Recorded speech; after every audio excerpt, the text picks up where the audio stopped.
Nah, teman-teman, pagi ini saya ingin membahas mengenai siapa calon pimpinan daerah kita, wali kota kita, wakil wali kota kita, dan seperti apa indikator-indikator yang menunjukkan bahwa seseorang tersebut cocok untuk menjadi calon wali kota dan wakil wali kota. Mungkin pembahasan ini sebetulnya pasti orang menganggap bahwa Belandanya masih jauh, artinya pilkadanya masih jauh.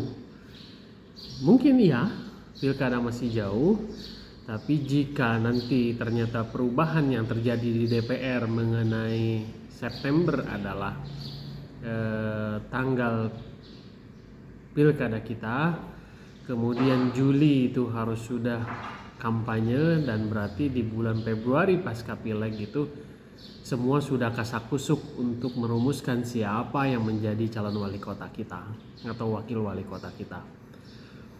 Memang ini agak sedikit dilema ya, karena sejauh ini di kota Sukabumi ini nama-nama yang muncul untuk bersaing dengan wali kota yang incumbent sebelumnya itu belum cukup signifikan.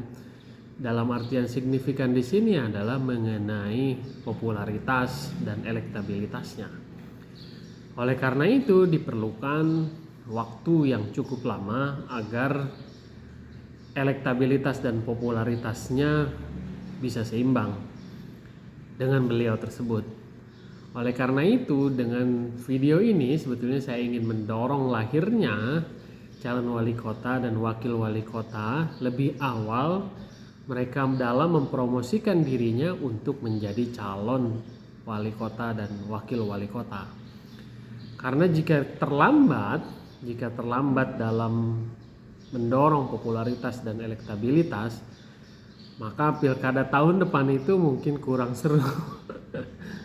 Walaupun sebetulnya yang saya dengar bahwa masih terjadi kasakusuk di dalam partai, di pengusung yang lainnya itu sedang mencarikan. Tapi jika tidak dipublikasikan sejak awal, saya merasa sanksi bahwa mereka bisa mengimbangi popularitas dan elektabilitas calon yang sudah ada.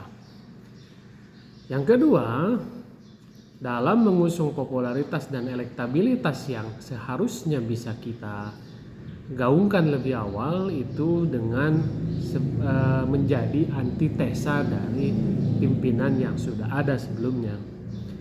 Oleh karena itu perlu juga dirumuskan oleh teman-teman mengenai antitesa seperti apa, program seperti apa yang akhirnya berbeda dengan calon yang sebelumnya. Jika tidak begitu juga, maka orang akan melihat bahwa kita tidak jauh berbeda dengan pimpinan sebelumnya. Jika dinyatakan pimpinan sebelumnya kurang dalam menahkodai kota kita. Tapi jika ternyata masyarakat menganggap bahwa pimpinannya sudah sesuai dan memiliki kapasitas dan kapabilitas untuk menahkodai kota kita, saya yakin calon yang lainnya juga tidak menjadi perhitungan. Oleh karena itu, saya sih mengajak untuk teman-teman yang lain untuk mendorong calon wali kota kita yang baru atau seperti apa, dan tokoh-tokoh yang baru itu didorong supaya lebih awal dulu. Kemudian nanti di bulan Februari pasca pileg, masyarakat bisa menyaring siapa yang cocok. Sehingga nanti pencalonan wali kota dan wakil wali kota itu ditentukan oleh market. Tidak lagi ditentukan oleh partai kasakusuknya terlebih dahulu. Mengapa begitu? Karena kita pengen mencari pemimpin yang ideal. Mudah-mudahan dengan cara seperti itu keterlibatan masyarakat dalam melakukan pemilihan semakin besar, dan juga yang paling penting kita bisa mendapatkan insight-insight program apa yang akhirnya dapat menjadikan kota Sukabumi menjadi kota yang lebih baik. Oleh karena itu, mari mulai tanggal hari ini kita bisa mendorong calon wali kota, wakil wali kota kita, wali kota dan wakil wali kota kita agar segera muncul ke publik supaya masyarakat bisa menilai apakah ini layak dan tidak layak untuk dijadikan sebagai pimpinan daerah kita. Mungkin itu yang harus dilakukan.